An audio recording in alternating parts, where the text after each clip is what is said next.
Ah, the illustrious Galactic Federation Academy, a beacon of interstellar cooperation, a melting pot of species from across the known universe, and as of today the site of what would surely go down in history as either the greatest diplomatic breakthrough or the most colossal clusterfuck this side of the Andromeda Galaxy. You see, today was special. Today was the day that Zack Thompson, the only human student at the Academy, decided to introduce his fellow Xeno classmates to the time-honored Earth tradition of Bring Your Pet to School Day now.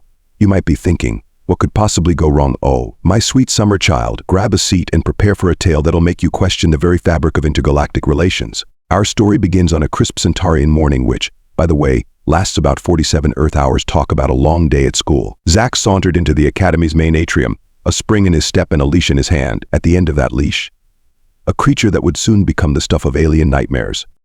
"Hey guys," Zack called out cheerfully to his assembled classmates. A motley crew of beings that looked like they'd been puked out of a malfunctioning 3D printer. Meet Rex. Now Rex was what we Earthlings would call a perfectly ordinary golden retriever. To the rest of the galaxy, however, he might as well have been Cthulhu's rabid cousin. The reaction was instantaneous and, quite frankly, hilarious. Gleep, the gelatinous blob from Beetlejuice V, literally liquefied in terror, spreading across the floor like a sentient puddle of goo. Slylup, the insectoid being from Rigel Prime, started vibrating so fast you could hear a high-pitched whine. And poor Zorp, the gaseous entity from the methane swamps of Epsilon Eridani? Let's just say the atrium suddenly smelled like 1,000 rotten eggs had a fight with a skunk, and lost. What in the name of the 7 moons of Kepler 16 billion is that screeched Principal Zix, his 17 eye stalks all focusing on Rex with a mixture of horror and fascination. Zack blinked, looking from Rex to his terrified classmates and back again. Yeah, it's a dog. You know, man's best friend, lovable companion. Fetcher of sticks and chaser of mailmen. It's a monster, shrieked Bloop, the aquatic student from Glia 667 Seek, her fins flapping in distress. Look at those razor-sharp fangs. Those cold, soulless eyes. Those. Pause, she spat out the last word like it was poison. Rex, for his part, was having the time of his life. Tail wagging furiously, tongue lolling out, he looked around at all the new and exciting aliens with unbridled joy. To him, this wasn't a room full of terrified sentient beings. It was a smorgasbord of potential new friends to sniff, lick, and possibly hump. Zack, realizing that things were rapidly spiraling out of control, tried to salvage the situation. Guys, calm down. Rex is harmless, I swear. Here, let me show you. But before he could finish his sentence, Rex spotted something that made his doggy brain short-circuit with excitement. Flopping across the floor was Squish, the molluscoid exchange student from the ocean planet of Glias 581D. To Rex, Squish looked exactly like the world's biggest, slimiest tennis ball. With a joyful woof, Rex bounded forward, dragging a hapless Zack behind him. Squish, seeing 80 pounds of enthusiastic canine barreling towards him, did what any self-respecting mollusk would do. He retracted into his shell faster than a politician backpedaling on campaign promises. Rex, N.O. Zack yelled, but it was too late. Rex had already scooped up Squish's shell in his mouth and was prancing around the atrium like he'd just won the intergalactic lottery. The chaos that ensued was nothing short of spectacular. Students were screaming, floating, oozing, and in some cases spontaneously combusting in panic. Principal Zix was shouting into his comm device, frantically calling for backup from the galactic security forces. And poor Squish. Well, let's just say he was getting the ride of his life. Amidst the pandemonium, a booming voice cut through the noise. What in the name of Alpha Centauri's third moon is going on here? The voice belonged to Professor Zorblax, the Academy's resident expert on xenobiology, and coincidentally, the only other being in the galaxy who had actually been to Earth. He strode into the atrium, his tentacles swishing with authority. Zack, who by this point was being dragged around the room like a water skier behind a particularly enthusiastic motorboat, managed to gasp out, just trying to introduce Earth culture, sir. Professor Zorblax took in the scene, the panicked aliens, the overly excited dog, and the human student who looked like he was one yank away from dislocating his shoulder. And then, to everyone's surprise, he did something completely unexpected. He laughed. And it started as a low chuckle, then built into a full-blown guffaw that shook his gelatinous body like a bowl full of alien jelly. Oh, by the great cosmic jellyfish, he wheezed between laughs. I should have known something like this would happen when we admitted a Deathworlder. His laughter seemed to break the tension in the room. The panic screaming died down, replaced by confused murmurs and the occasional nervous giggle. All right, Professor Zorblax said, wiping a tear-like secretion from one of his eye stalks. Mr. Thompson, would you kindly get your pet to release poor Squish? Zack, who had finally managed to regain his footing, nodded gratefully. Rex, drop it, he commanded. Rex, ever the good boy even if the rest of the galaxy might disagree, immediately spat out Squish's shell. The mollusk cautiously peeked out, leaving a trail of slime as he slowly inched away from the dog. Now then Professor Zorblax continued, addressing the still shaken student body, I believe we have a wonderful opportunity for a lesson in interspecies understanding. Mr. Thompson, would you care to explain the concept of pets to your classmates? Zack, still catching his breath, nodded. Well, on Earth we have this tradition of keeping animals as companions. We call them pets. They're not for eating or using as labor, they're friends, part of the family. The alien students exchanged bewildered looks. The concept of keeping a potentially dangerous animal as a friend was about as alien to them as using a black hole for a back scratcher. But it has teeth, Silop chittered, his antennae twitching nervously. Well, yeah, Zack admitted. But so do you, Silop, and I'm not afraid of you, am I? Silop clicked his mandibles thoughtfully. I suppose not. But I don't try to put you in my mouth. Fair point, Zack conceded. But Rex doesn't want to eat any of you. He just wants to play. On Earth, dogs are known for their loyalty, affection, and ability to form strong bonds with humans and other animals. Fascinating, mused Professor Zorblax. And tell me, Mr. Thompson, is it common for all humans to keep such formidable creatures as companions? Zack couldn't help but laugh. Formidable. Rex? Guys, you should see some of our other pets. We've got cats that are basically tiny, furry psychopaths with claws. We keep birds that can mimic human speech inside our homes. Some people even have snakes or spiders as pets. The collective gasp that went through the room was loud enough to set off the Academy's atmospheric disturbance alarms. You willingly cohabitate with predators, Gleep burbled, having finally managed to pull himself back into a vaguely blob-like shape. Well, when you put it like that, it does sound a bit crazy, Zack admitted. But they're domesticated.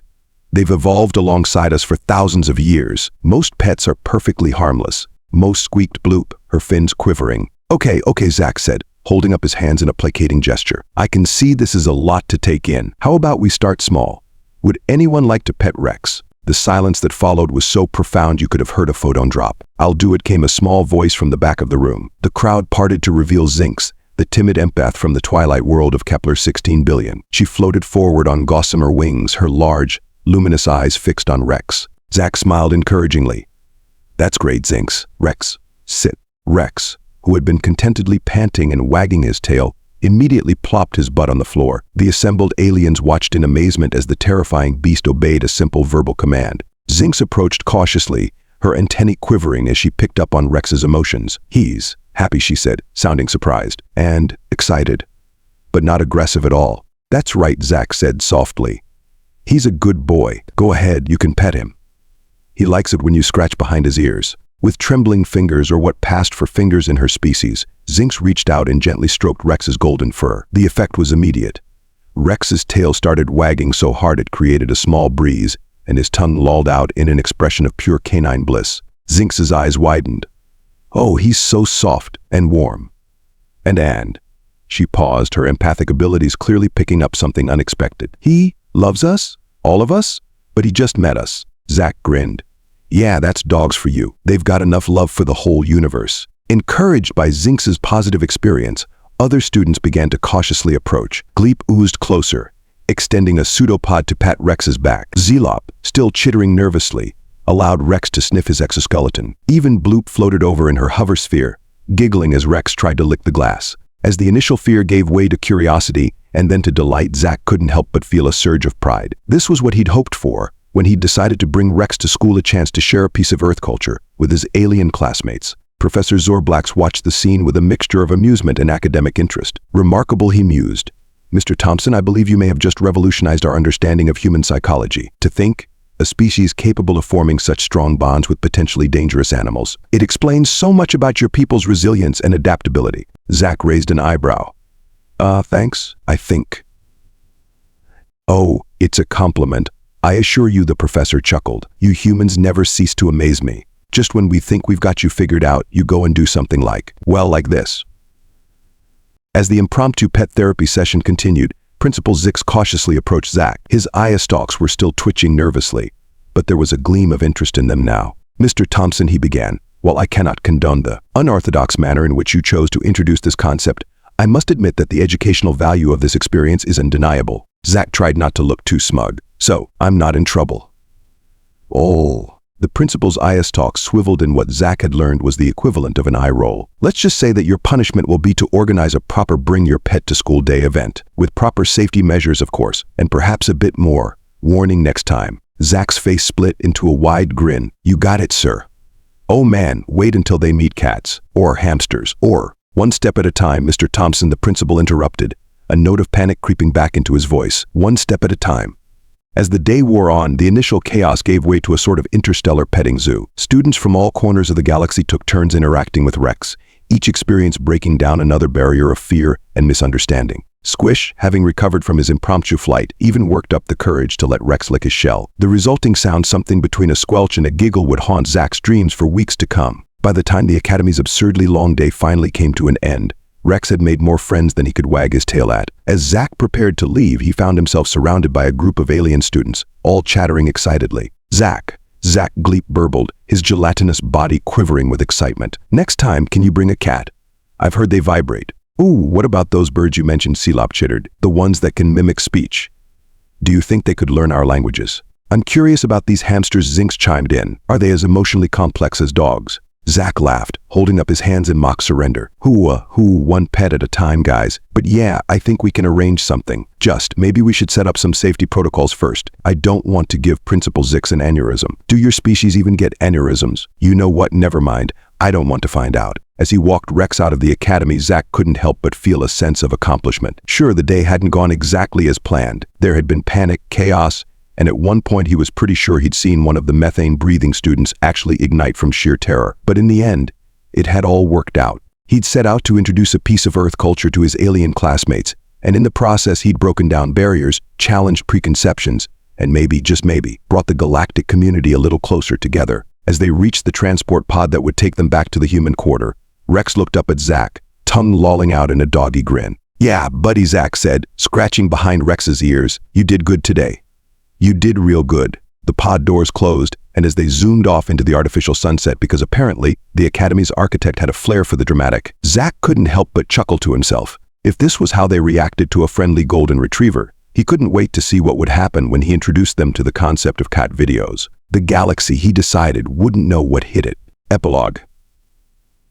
In the weeks that followed, the Galactic Federation Academy saw some interesting changes. The xenobiology curriculum was hastily updated to include a new section on Terran companion animals and their societal impact. Professor Zorblax was seen furiously scribbling notes for a new paper titled Deathworlders and Their Deadly Pets, a study in contradictions. The Academy's maintenance staff had to deal with an unprecedented number of requests. The aquatic students wanted larger tanks to accommodate potential fish pets. The methane breathers inquired about the possibility of creating a dog park in a sealed, climate-controlled dome.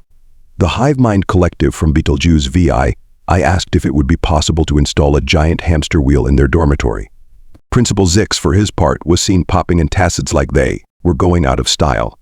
He'd already had to draft a 200-page safety protocol for the upcoming official Bring Your Pet to School Day, and he was seriously considering early retirement, maybe to a nice quiet gas giant where he wouldn't have to deal with humans and their insane ideas. Meanwhile, Zack had become something of a celebrity. Students from all years sought him out, peppering him with questions about Earth's fauna. He found himself giving impromptu lectures on everything from goldfish to geckos, parrots to pythons. But why, asked a particularly perplexed student from a low-gravity world, would anyone want to keep a creature called a cat when it sounds so mercurial? Zack grinned, pulling out his phone. Oh boy, are you in for a treat. Ever heard of cat memes? 3 hours and several hundred photos later, the student was convinced that cats were simultaneously the most adorable and terrifying creatures in the universe. Zack considered this a win. As the day of the official event approached, excitement reached fever pitch. Students who had never shown interest in biology before were suddenly experts on Terran pets. The Academy's information network was flooded with searches about Earth animals, causing several temporary outages. Even the staff got in on the action. Professor Zorblax was overheard arguing with the physics teacher about whether it would be ethical to create a microgravity environment for a group of gerbils. For science, of course, he insisted, tentacles waving emphatically. The day finally arrived, and Zack stood at the entrance of the academy, Rex by his side, watching as his fellow human exchange students arrived with their pets. There were cats in carriers, parrots on shoulders, even a few terrariums housing various reptiles and amphibians. As the alien students cautiously approached, eyes wide with a mixture of fear and fascination, Zack couldn't help but feel a sense of pride. This ridiculous idea of his had turned into something genuinely meaningful. All right, everyone, he called out, barely containing his excitement. Welcome to the first annual Galactic Federation Academy Bring Your Pet to School Day. Let's make some interstellar friendships. What followed was a day that would go down in Academy history. There were moments of hilarity, like when a parrot learned to mimic the high-pitched squeal of the Rigelian students, leading to a very confusing hour where no one could tell who was actually talking. There were moments of tension, like when one of the cats decided that the floating gas bubble beings from Epsilon Eridani looked suspiciously like toys. Fortunately, quick action from Zack and a well-timed laser pointer averted an interplanetary incident. But mostly there were moments of pure joy and connection. Zack watched as a group of amorphous blob students giggled, or what passed for giggling in their species, while petting an impossibly fluffy Persian cat. He saw a normally stoic rock-based being from a heavy-gravity world gently cradling a tiny hamster in its crystalline hands, a look of wonder on its craggy face. As the day wore on, Zack found himself cornered by Professor Zorblax, who was practically vibrating with excitement. "Mr. Thompson," the professor burbled, "I must thank you. Your introduction of Terran pets to our academy has opened up entirely new avenues of research. Did you know that the empathic abilities of Zinx's species seem to be particularly attuned to the emotions of Earth animals, and the bioluminescent patterns of the Andromedans appear to have a calming effect on anxious pets? The implications for cross-species therapy are astounding." Zack nodded, trying to keep up with the professor's rapid-fire observations. "That's great, sir. I'm glad it's been so. Educational." Educational. "My dear boy, it's revolutionary. We're considering making Terran pet studies a mandatory course for all xenobiology majors." In fact, the professor leaned in conspiratorially, lowering his voice. "We're thinking of starting an exchange program, sending some of our students to Earth to study pets in their natural habitat, as it were." Zack's eyes widened. Sir, are you sure that's a good idea? I mean, Earth isn't exactly set up for some of our students. How would Gleep navigate a human city? Or Celop blend in at a dog park?" Professor Zorblax waved a tentacle dismissively. Details, we'll work them out. The pursuit of knowledge knows no bounds, Mr. Thompson." As the professor wandered off, already muttering about grant proposals and ethics committee approvals, Zack couldn't help but shake his head in amusement. He had a feeling that Earth was in for some interesting times ahead. He made a mental note to warn his family back home that they might be getting some unusual exchange students in the near future. The day wound down, and as the last of the pets were corralled and the alien students said their goodbyes, some more reluctantly than others, Zack had to practically pry a limpet, like being off of a particularly patient golden retriever. A sense of accomplishment settled over him. Principal Zix approached, his eye stalk swiveling in what Zack had learned to recognize as an expression of cautious approval. "Well, Mr. Thompson," he said, "I must admit, this event was far less disastrous than I had anticipated. In fact, dare I say it was a success." Zack grinned. "Thank you, sir.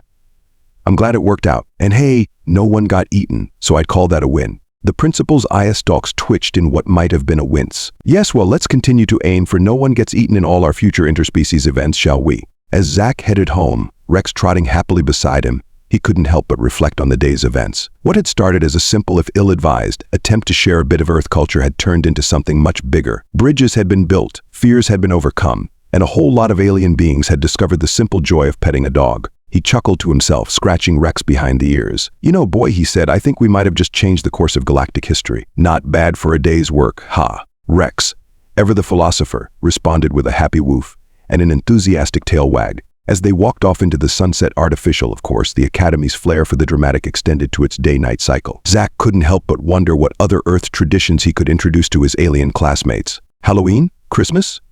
April Fool's Day? He grinned mischievously. The galaxy wasn't ready for what was coming next.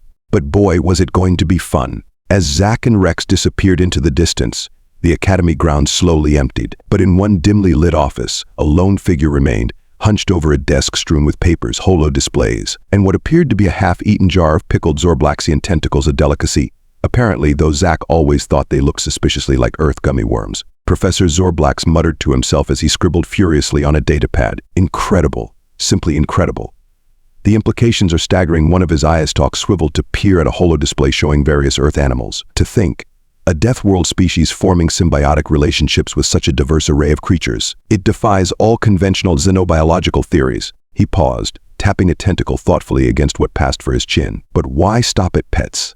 Surely there must be other Terran traditions that could provide similar insights into human psychology. With a flourish of tentacles, Professor Zorblax pulled up the Earth information database. Let's see. Ah, yes. Holidays and celebrations, this looks promising. As he scrolled through the list, his eye stalks widened with each passing entry. Halloween, Christmas, Valentine's Day. April Fools. Each holiday seemed more bewildering than the last. Humans dressing up as scary creatures for fun, decorating dead trees inside their homes, an entire day dedicated to practical jokes. Fascinating, Zorblax exclaimed, his gelatinous body quivering with excitement. We simply must incorporate these into our curriculum. The cultural exchange opportunities are endless. With renewed vigor, he began drafting a proposal for a new course. Advanced Terran Cultural Studies. From pets to pranks. As he worked, he chuckled to himself, imagining the chaos that would ensue when he introduced the concept of water balloons to the Academy's hydrophobic students. Meanwhile, across the campus in the administrative wing, Principal Zix was having a very different reaction to the day's events. He slumped in his chair, all 17 of his eye stalks drooping with exhaustion. Computer, he groaned, pull up the retirement paperwork. A cheerful chime responded. Certainly, Principal Zix. Shall I also include brochures for relaxation resorts on gas giant Gamma 9? I hear the methane springs are lovely this time of year. Zix sighed, a sound that seemed to come from all 7 of his breathing orifices simultaneously. Yes, why not? And while you're at it, order me a case of those Terran antacids. I have a feeling I'm going to need them.